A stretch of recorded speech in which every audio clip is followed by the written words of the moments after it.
Second కౌన్సిలింగ్లో web options ఎలా పెట్టాలి, ఫస్ట్ ఫేజ్లో ఆల్రెడీ సీట్ వచ్చిన స్టూడెంట్స్కి స్ట్రాటజీ ఏంటి, సీట్ రాని స్టూడెంట్స్ ఏం చేయాలి, అండ్ మోస్ట్ ఇంపార్టెంట్లీ ఫస్ట్ ఫేజ్లో చేసిన మిస్టేక్ని సెకండ్ ఫేజ్లో రిపీట్ చేయకుండా ఈసారి కరెక్ట్గా వెబ్ ఆప్షన్స్ అనేవి ఎలా అరేంజ్ చేయాలి, ఈ వీడియోలో ఎగ్జాక్ట్లీ ఈ రెండు కేటగిరీస్కి సపరేట్గా వెరీ సింపుల్గా చాలా సింపుల్గా స్ట్రాటజీ అనేది ఎక్స్ప్లెయిన్ చేస్తా. సో వీడియోని కంప్లీట్గా చూడండి, ఎందుకంటే మీ వెబ్ ఆప్షన్స్ ఆర్డర్ ఈ కౌన్సిలింగ్లో చాలా చాలా చాలా important. Hi hello, welcome back to the verse. First of all second కౌన్సిలింగ్కి వెళ్ళబోయే స్టూడెంట్స్ని మనం 2 కేటగిరీస్గా డివైడ్ చేద్దాం. కేటగిరీ 1, ఫస్ట్ ఫేజ్లో ఆల్రెడీ సీట్ వచ్చిన స్టూడెంట్స్. వీళ్ళకి ఆల్రెడీ ఒక కాలేజ్ అండ్ అలాగే ఒక బ్రాంచ్ అనేది అలాట్ అయ్యింది, కానీ నాకు ఇంకా బెటర్ కాలేజ్ రావచ్చు, బెటర్ ఆప్షన్ ట్రై చేద్దామని సెకండ్ కౌన్సిలింగ్కి వెళ్తున్నారు. కేటగిరీ 2, ఫస్ట్ ఫేజ్లో సీట్ రాని స్టూడెంట్స్. వీళ్ళకి ఫస్ట్ ఫేజ్లో సీట్ అలాట్ అవ్వలేదు, సో సెకండ్ కౌన్సిలింగ్లో వీళ్ళు ఫ్రెష్గా స్ట్రాంగ్ వెబ్ ఆప్షన్ స్ట్రాటజీతో ప్రొసీడ్ అవ్వాలి. ఇప్పుడు ఫస్ట్ కేటగిరీతో స్టార్ట్ చేద్దాం. ఫస్ట్ ఫేజ్లో మీకు ఆల్రెడీ సీట్ వచ్చింది, సో మీ సిచ్యువేషన్ కొంచెం డిఫరెంట్. ఇప్పుడు సెకండ్ కౌన్సిలింగ్లో మీరు 100-200 కాలేజెస్ ర్యాండమ్గా పెట్టి ఏదైనా వస్తే చూసుకుందాంలే అని చెప్పేసి అలా చేయాల్సిన అవసరం లేదు. మీ ఫస్ట్ ఫేజ్ వెబ్ ఆప్షన్స్ లిస్ట్నే మనం యూజ్ చేసుకుందాం.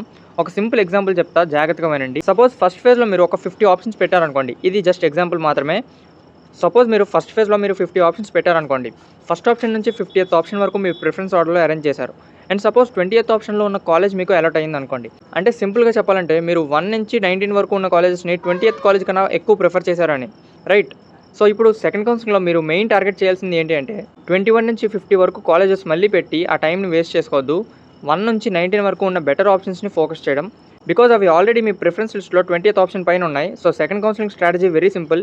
మీ అలాటెడ్ ఆప్షన్ ఎక్కడ ఉందో చూడండి, ఆ ఆప్షన్ పైన ఉన్న కాలేజెస్ అండ్ బ్రాంచెస్ని ఐడెంటిఫై చేయండి, అండ్ వాటిలో నిజంగా జాయిన్ అవ్వాలనుకున్న ఆప్షన్స్ని సెకండ్ ఫేజ్ వెబ్ ఆప్షన్స్లో ప్రిఫరెన్స్ ఆర్డర్లో పెట్టండి. మీకు ఇంకా క్లియర్గా చెప్పాలంటే, ఫర్ ఎగ్జాంపుల్ 20th ఆప్షన్ వచ్చింది అనుకోండి, అంటే మీరు పెట్టిన వెబ్ ఆప్షన్స్లో ఆర్డర్లో 20th ఆప్షన్ వచ్చింది అనుకోండి, అప్పుడు మీరు పెట్టాల్సినవి 20th ఆప్షన్ నుంచి 50th ఆప్షన్ వరకు పెట్టడం కాదు, 1, 2, 3, 4 అలాగా 1 నుంచి 19 వరకు పెట్టాలి. ఎందుకంటే 20th నుంచి మీకు ఆ కాలేజ్ అనేది అలాట్ అయింది. సో 20th కాలేజ్ నుంచి ఆ తర్వాత కాలేజెస్ అన్నీ మీకు వచ్చే ఛాన్సెస్ ఉన్నాయి, కాబట్టి మీరు ఆ పైన ఉన్న కాలేజెస్ అనేవి మీరు ఆప్షన్స్లో పెట్టాల్సి ఉంటుంది. కానీ ఇక్కడ ఒక ఇంపార్టెంట్ పాయింట్ ఏంటంటే, ఫస్ట్ ఫేజ్లో జస్ట్ ర్యాండమ్గా కొన్ని కాలేజెస్ పైన పెట్టుంటే అవి సెకండ్ ఫేజ్లో కంపల్సరీగా మళ్ళీ పెట్టాల్సిన అవసరం ఏమీ లేదు. మీరు నిజంగా జాయిన్ అవ్వాలనుకునే కాలేజ్ అండ్ బ్రాంచ్ని మాత్రమే ప్రిఫరెన్స్ ఆర్డర్లో పెట్టండి. అండ్ సెకండ్ ఫేజ్లో మీకు బెటర్ ఆప్షన్ అనేది అలాట్ అయితే ఫస్ట్ ఫేజ్లో ఉన్న కాలేజ్ అనేది మీకు క్యాన్సిల్ అయిపోతుంది. ఇది మైండ్లో పెట్టుకోండి. సో వెబ్ ఆప్షన్స్ అనేవి పెట్టే ముందు ఈ కాలేజ్ ఆర్ బ్రాంచ్ వస్తే నేను జెన్యూన్గా జాయిన్ అవ్వగలనా అని ఒక్కసారి ఆలోచించండి. సో ఇప్పుడు కేటగిరీ 2 వాళ్ళకి చూద్దాం, ఫస్ట్ ఫేజ్లో సీట్ రాని స్టూడెంట్స్కి. ఇప్పుడు ఫస్ట్ ఫేజ్లో సీట్ రాని స్టూడెంట్స్ మీ స్ట్రాటజీ అనేది కంప్లీట్లీ డిఫరెంట్గా ఉండాలి.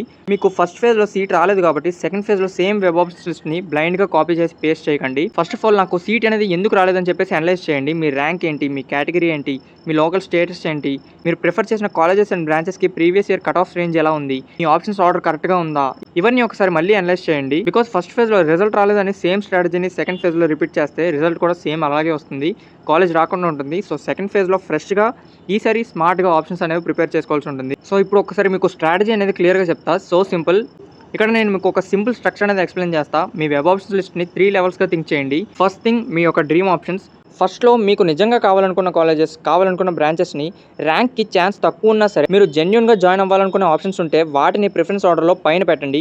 అండ్ తర్వాత వచ్చేసి మీ ర్యాంక్, మీ కేటగిరీ అండ్ అలాగే ప్రీవియస్ ఇయర్ కట్ ఆఫ్ ట్రెండ్స్ని కన్సిడర్ చేసుకొని రియలిస్టిక్గా ఆలోచించి మీకు వచ్చిన ర్యాంక్కి కంపల్సరీ ఆ కాలేజెస్ అండ్ అలాగే బ్రాంచెస్ అనేవి వస్తాయి అని చెప్పేసి అనుకుంటే మాత్రమే ఆ కాలేజెస్ అనేవి పెట్టండి. అండ్ తర్వాత లాస్ట్లో మీకు సీట్ రావాలి అని చెప్పేసి ఇంప్రూవ్ చేసుకోవడానికి కంపారిటివ్లీ సేఫర్ ఆప్షన్స్ని ఇంక్లూడ్ చేయండి. So simple formula, first of all me dream colleges అనేవి పెడతారు, అంటే మీకు నిజంగా అక్కడ జాయిన్ అవ్వాలని ఉంది, అక్కడికి వెళ్తే నేను ఇంకా బెటర్ ఆపర్చునిటీస్ పొందుకోగలను అని చెప్పేసి అనుకుంటే అలాంటి కాలేజెస్ అనేవి పైన పెట్టండి. అండ్ తర్వాత మీ ర్యాంక్కి రియలిస్టిక్గా ఆలోచించి మీ ర్యాంక్కి, మీ కేటగిరీకి లాస్ట్ ఇయర్ కట్ ఆఫ్స్ అనేవి చెక్ చేసుకొని నిజంగా మీ ర్యాంక్కి ఆ కాలేజెస్ అనేవి వస్తే ఆ కాలేజెస్ని యాడ్ చేయండి.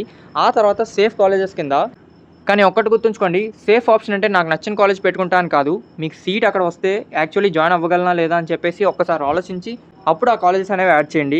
అండ్ ఇంకొక ఇంపార్టెంట్ పాయింట్ ఏంటి అంటే, మీ ఫ్రెండ్ వెబ్ ఆప్షన్స్ అనేవి లిస్ట్లో కాపీ చేయకండి. వాడు ఏ కాలేజెస్ పెట్టాడో నేను కూడా అవే కాలేజెస్ పెడతాను అని చెప్పేసి అలా చేయొద్దు. బికాజ్ మీ ర్యాంక్ అనేది డిఫరెంట్, మీ కేటగిరీ అనేది డిఫరెంట్, మీ లోకల్ స్టేటస్ అనేది డిఫరెంట్, మీ బ్రాంచ్ ప్రిఫరెన్స్ అనేది డిఫరెంట్. సో మీ ఫ్రెండ్ స్ట్రాటజీ అనేది మీ స్ట్రాటజీ కాదు. మీ ఓన్ సిచ్యువేషన్ని అనలైజ్ చేసుకొని ఆప్షన్స్ అనేవి ప్రిపేర్ చేసుకోండి. అండ్ కాలేజ్ చూస్ చేసుకునేటప్పుడు కాలేజ్ నేమ్ ఒక్కటే చూడకండి, మీరు ఆ కాలేజ్లో ఏ బ్రాంచ్ జాయిన్ అవ్వాలనుకుంటున్నారో అది కూడా ఇంపార్టెంట్. జనరల్గా సాఫ్ట్వేర్ ఇండస్ట్రీకి వెళ్ళాలనుకున్న వాళ్ళు బ్రాంచ్ ఆప్షన్స్ అనేవి ఎలా పెడతారు అంటే CSE specializations, ECE, triple E, mechanical, civil. So ఎవరికి ఏ బ్రాంచ్ అనేది ఇంట్రెస్ట్ ఉంటుందో అది పర్సనల్. సో నేను అందరికీ సేమ్ బ్రాంచ్ ఆర్డర్ చెప్పలేను.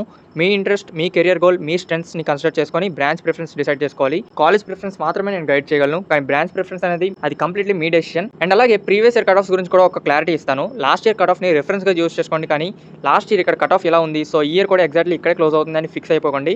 Every year competition, preferences, available seat and అలాగే అదర్ ఫ్యాక్టర్స్ చేంజ్ అవ్వచ్చు. So last year cut off is a benchmark, not a guarantee. Final గా ఒక చిన్న పాయింట్ చెప్పాలనుకున్నా, సెకండ్ కౌన్సిలింగ్ అంటే నాకు ఫస్ట్ ఫేజ్ లో సీట్ రాలేదు, సో ఏదైనా సీట్ వస్తే చాలు అని కాదు.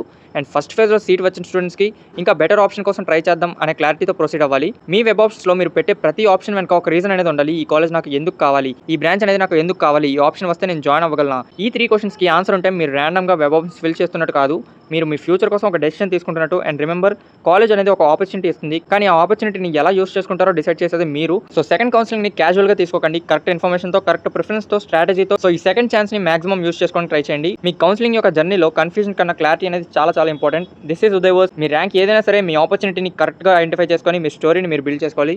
All the very best.